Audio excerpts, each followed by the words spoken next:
طبعا بصوا خلصت الاكل وبغرف اهو الفراخ اهي. بصوا طلعت ازاي، عامله ازاي. هغرفها لكم دلوقتي واوريكم منظرها ما شاء الله عليها. بصوا خد لي الصوره كده لما اقفل وخد صوره. الجلاش اهو ما شاء الله طالع بصوا زي البقلاوه، ولا في مثلا ارضيه ليه ولا اي حاجه. بصوا ما شاء الله.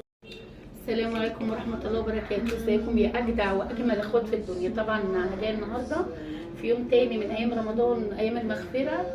ايام المغفره دي بتبقى اجمل ايام عند الله عز وجل. كل واحد فينا طبعا لابد حصل معاه موقف، حصل حاجه، فربنا سبحانه وتعالى يقبل مننا التوبه والاستغفار. حتى لو انت حواليكي ناس مش بتحبك، عاملي ربنا، ما تعامليش الناس اللي مش بتحبك. فطبعا احنا دلوقتي هنصلي ونسلم ونبارك على رسول الله، وهنبدا مع بعض الفيديو. وانا ببقى سعيده جدا لما بطلع معاكم. حتى لو مشاهدات، بالله عليكم اللي بيتابع الفيديو يعمل لي لايك، وانت بتكلميني دلوقتي اعملي لي لايك، ده فضل مش امر يعني. فطبعا دلوقتي وانت بتتفرجي عليا، اسفه. طبعا دلوقتي انا كان عندي اللحمه المفرومه امبارح، خدت نصها للكوسه البشاميل. ودلوقتي انا هكمل بقيه ايه الحاجه اللي انا هعملها النهارده. هعمل فراخ بالبصل مكرمله كده بالملح جبت كيلو وربع دبابيس اعملهم. وطبعا انتوا عارفين ان دلوقتي الظروف ما بقتش زي الاول، فبنعمل حاجات على محتاجات ايدينا. هعمل حاجه اسمها بصل مكرمل بيها، تبقى تحفه وحاجه بسيطه وسهله على الفطار. طبعا البيضتين اتكسروا في بيضه منهم. طبعا اهوت اللهم صل على النبي حضرت الحاجه وكانت جايه. واعمل جلاش باللحمه المفرومه، وهنعمل مع بعض. تعالوا اتفرجوا المطبخ اللي انا كنت مروقه على يدكم امبارح. المطبخ عامل ازاي يعني. بصوا قمت من النوم طبعا لسه مصلين الدور، لقيت المطبخ ما شاء الله عملوا السحور وخربوه، والعلب التوابل اترمت والدنيا اتبهدلت. فعايزه اقول لكم الليد اللي على الحوض انفصل، طلع الترنس بتاعه باظ والحمد لله. فلقيت المطبخ كله تحت والدنيا خربانه. فانا دلوقتي طبعا هعمل معاكم طبعا الكبه اللي قلت لكم هعمل لها ريفيو دي. مش عايزه احكي لكم مدى جمالها وقد ايه بصراحه يعني. مهما اوصف واقول مش هوصف جمال الكبه دي. طبعا انا هعمل دلوقتي، انا طبعا غسلت الفراخ حلو وهحضر في الكبه كده. دايما اقلل الملح عشان الملح اصلا بيزود الميه والاملاح في الجسم. احط لها شويه كاري بتاع اللحمه بتاع الفراخ. اللهم صل وسلم وبارك عليك يا رسول الله. احط لها شويه فلفل اسود. كل ده وانا بفرمها كده احط كل ده يبقى كله مع بعضه يعني مضروب في قلب بعض. طبعا انا مش هحط فلفل اخضر طبعا عشان انا الحاجه لو فيها فلفل اخضر انا ما باكلش منها نهائي. البصله بتاعتها انا عايزه حتى احاول اكل كده وشويه كاري كده يدوها طعم ولون كده. بصوا بسم الله الرحمن الرحيم. حاجه بقى ليها بتبقى مميزه يا جماعه وبتخليها طعمها حلو قوي قوي يعني. انا عن تجربه يعني مجرباها. حبه قرفه كده بيدوا طعم جميل. طبعا حطيت التوابل اللي عندي كلها اللي هي اللي حط للفراخ. حطيت لها شويه من السبع بهارات دول.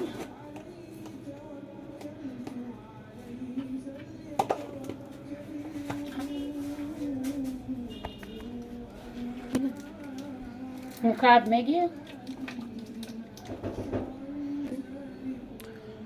شوية صويا صوص، شويه صويا صوص كده عليها. انا حطيت كله قبل ما اضرب عشان هضرب كله في قلب بعضه وتندمج كلها مع بعض. عايزاكم بقى يا جماعه محدش ينساني كده، اللي نسي يحط لايك يرجع يحطه ليه. لايك يا جماعه. انتوا اخواتي اللي بحبكم في الله، وعارفه واللي عايز يعمل لي ديسلايك يعمل، مش مشكله، كله بيتفاعل. اشتراك بقى، واللي مش مشترك يا جماعه يشترك. بسم الله الرحمن الرحيم. كبه بصوا الله اكبر اللهم صل على النبي خيال. المرحله الاخيره بقى اللي في اخر لفه احطها حبه زيت كده صغيرين احطهم في قلبيها.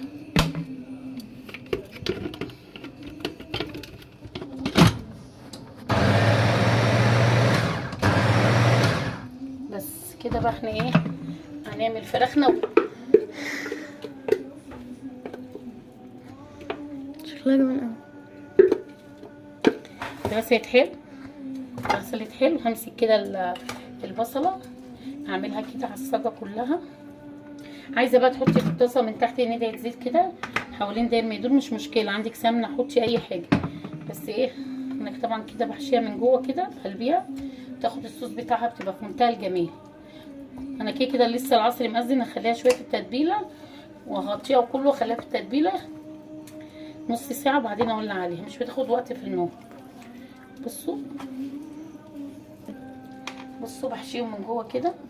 انا باذن الله يوم الخميس هنعمل محشي، عشان من اول رمضان ما عملناهوش، عشان انا ما بعملش المحشي الا لما بيبقى سليم عندي. بصوا بحشي تحت الجلد بيبقى طعمه تحفه خرافه، جربوه يا جماعه والله العظيم. الفراخ بالبصل المكرمل ده بتبقى تحفه. انا جربتها بصراحه، كنت الاول بقول ايه ده، جربتها عجبتني بجد. بصوا يعني خلصنا. بصوا بقى اهي بقى كمان التتبيله. التتبيله اهي هعملها كده عليها برده بصل كده، عشان خاطر ان انا هدخلها الفرن واغطيها بالسلوفان. بصوا البصل ده بيدي مزازه، وما بحطش ميه ولا اي حاجه، هي بتدي مع نفسها. شو شكلها؟ بصوا بسم الله الرحمن الرحيم. احطها كده في نار متوسطه، وبعدين بروح حطها على الشبكه، مش بحطها تستوي براحتها وتنزل بقى هي منها فيها سمنتها وميلتها. طبعا انا اهو بصوا خلصتها وهغطيها كده. لو عندك عزومه بقى ولا حاجه، ولا حطيت لها ثوم ولا حطيت لها اي حاجه، هي بصله كده. بصوا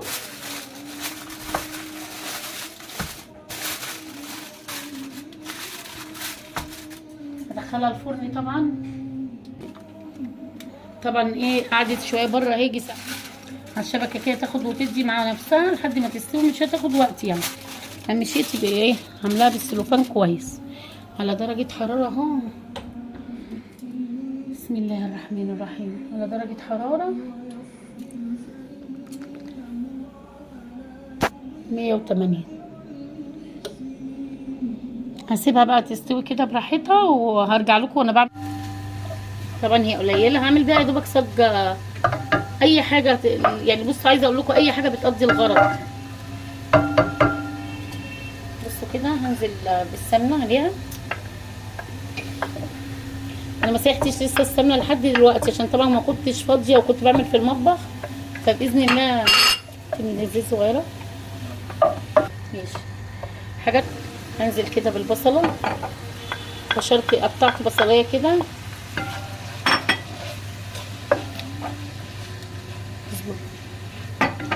اللهم صل وسلم وبارك. عارفين يا جماعه الكبه سهلت لي كل شيء، سهلت لي الصعب كله بقى سهل وهندسه كده. عايزه اقول لكم الاكل بالذات بيبقى عاوز ان انت تهتمي بيه، وقبل كل ده الصلاه على الرسول والاستغفار بيخلي الصعب سهل. بصوا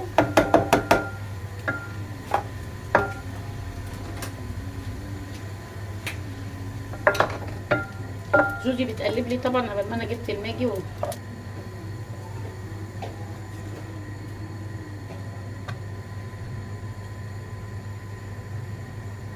طيب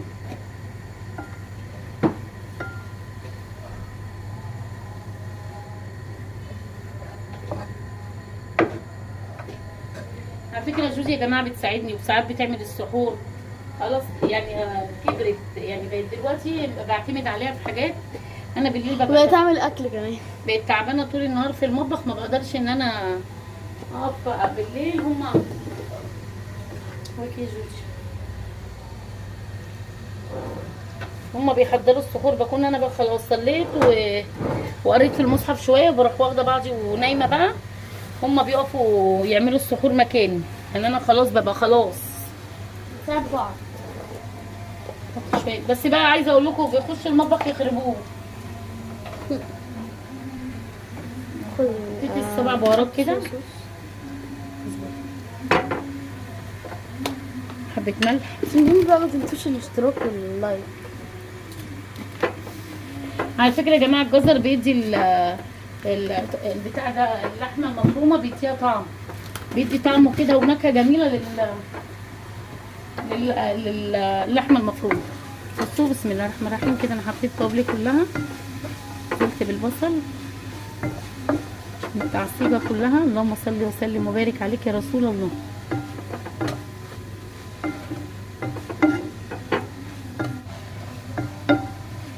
لونها كمان احلى من غير الكاميرا.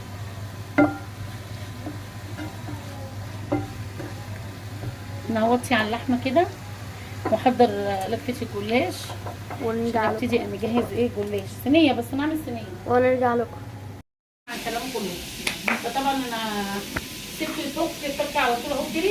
طبعا هنا حطيت البضايه مع حبه فلفل اسود مع حبه توابل، يعني ملح شويه وكده، لبن وكوبايه لبن صغيره، واحط معاها زي حبه بيكنج باودر، زي معلقه بيكنج باودر كده. على بيدي بصوا نفشان للجلاش بطريقه مش عايزه اقول لكم يعني. تعجبكم بسم جدا. الله الرحمن الرحيم. شوفوا لي بقى المره الجايه وانا اللي بطبخ. طبعا انا لسه ما سيحتش السمنه، فاخدت قالب كده، قالب صغير سيحته كده. حطيته على اساس ان انا اعمل بيه الايه الجلاش. انا بحب الصينيه الالومنيا دي اعمل فيها الجلاش. فطبعا الجلاش بيبقى من الاطراف ايه صغير شويه، بروح تانيه كده من النص. بسم الله المفرومه.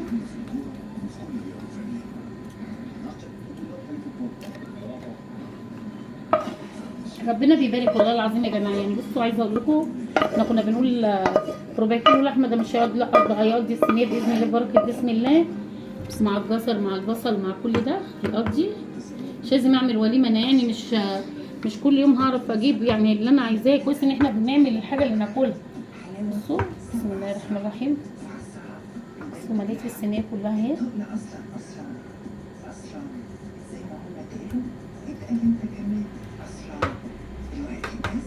وانا بفرد اللحمه اهي في قلبيها عشان يبقى كلها شبعانه باللحمه.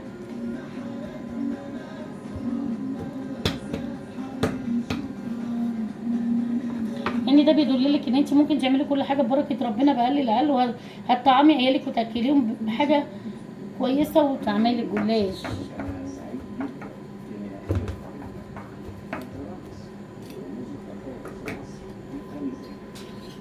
لايك يا جماعه. بسم الله الرحمن الرحيم.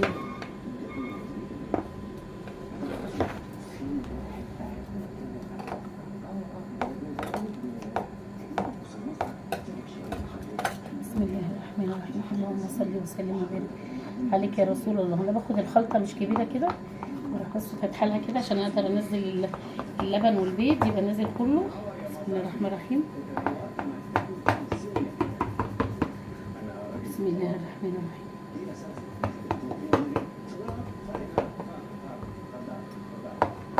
هنزل كده بالسمنه. انا سايحت هنا السمنه كده، هنزل كده.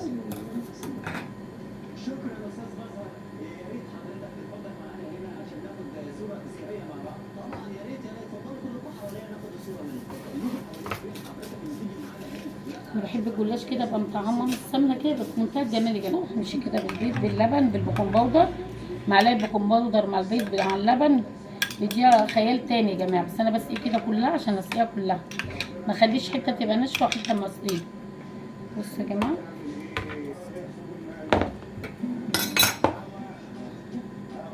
وهدخلها الفرن بقى، وما اخلصها ارجع لكم تاني. طبعا نقلت الفراخ على السجه فوق خلاص استوت، داخله على خلاص سوا خلاص. وانزل بالجلاش هنا احطه، تاخد صهد الفرن الفراخ مع الجلاش وارجع لكم تاني. بصوا يا جماعه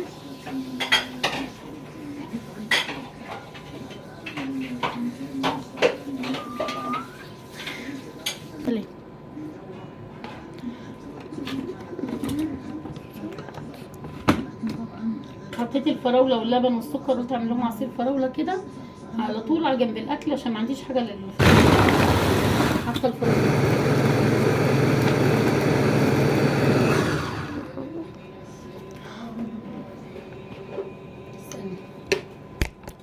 طبعا عاملاها تلج عشان المغرب قربت خلاص. فاضل ربع ساعه وحاجتي خلصت واصب احنا خلصنا اصلا قبل المغرب بكتير. كنا حطينا الفراخ وعملنا. بصوا مطلعه العصير ازاي. بصوا العصير. بصوا بسم الله الرحمن الرحيم. بصوا ما شاء الله. نص كيلو لبن عمل كل ده مع فراوله نص كيلو. بص عامل ايه. الاذان بيأذن اهو. هنصب العصير عملنا فراوله بلبن. احنا بنحب يا جماعه دايما كده ساعه المغرب نصب العصير. بكره باذن الله اعمل لهم بلح باللبن. فيش الا انا وجوزي ومحمد ابراهيم يمكن يتاخر بره. صبينا العصير اهو وهغرف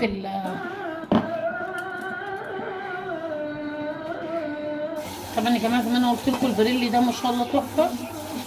صابين كده كنت انا ناويه اكبر الحوض ده، اجيب الحوض الكبير ده، فبعدين قلت خلاص نصيبي بقى ده عشان ايه المكان وكده، فقلت حلو يعني على قد استهلاك ايدي. بسم الله الرحمن الرحيم. المواعين بتتساب لحد ما انا اعملها. انا كده بغسل كل الكوبايات كده اشطفها كده. عيالي ما يعني يقولوا لي ما بنعرفش من الحنفيه دي، انا بحب اشتغل عليها، بحس ان حلو الرشاش بتاعها. اللهم صل وسلم وبارك عليك يا رسول الله. انها سهله اجيب حنفيه برشاش اصلا.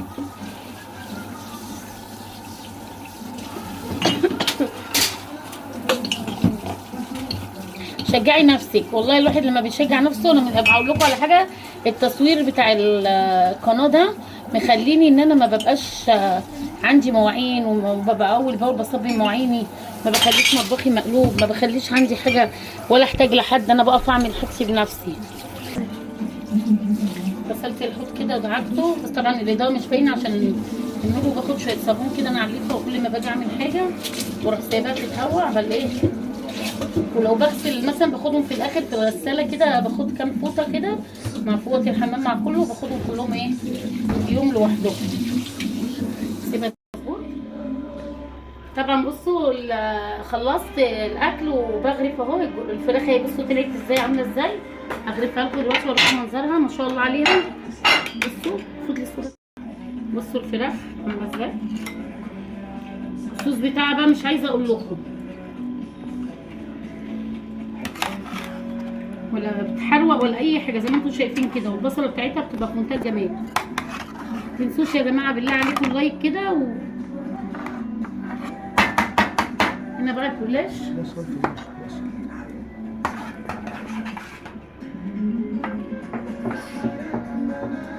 جلاش بقى بسم الله الرحمن الرحيم. جلاش اهو ما شاء الله طالع. بصوا زي البقلاوه، ولا في مثلا ارضيه ليه ولا اي حاجه. بصوا ما شاء الله. بصوا اللهم صل على النبي. يا جماعه عارفين انا اعصابي والله العظيم، عشان انتوا عارفين الصيام وانا العمليه وكده تعباني. بصوا ما شاء الله الجلاش. انا دايما بحب اعمل في الصينيه الالومنيا دي.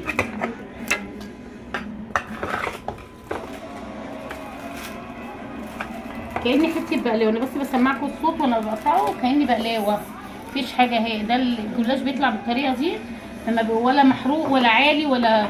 والاكل اهو. طبعا انا عملت طبق سلطه، وكان عندي من امبارح كوسه وبقيت اكل، قلت اعمل طبق سلطه كده في السريع مش كل يوم. يا جماعه الاكل خلاص خلص اهو. بصوا الجلاش والفراخ. بصوا الفراخ دي اللهم صل وسلم وبارك. والدبابيس طبعا انتوا شايفينها اتعملت بطريقه شكلها ايه. ويا جماعه والله العظيم اعملوها وهتدعوا لي. الجلاش بصوا عامل زي البقلاوه، يعني عايزه اقول لكم الجلاش زي البقلاوه. والسلطه النهارده غيرت، عملت سلطه قلت. والرز طبعا كان عندي شويه رز.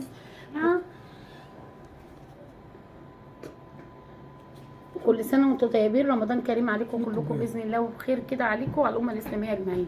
وقبل ما انهي الفيديو قرايه الفاتحه لجوزي، السلام عليكم ورحمه الله وبركاته.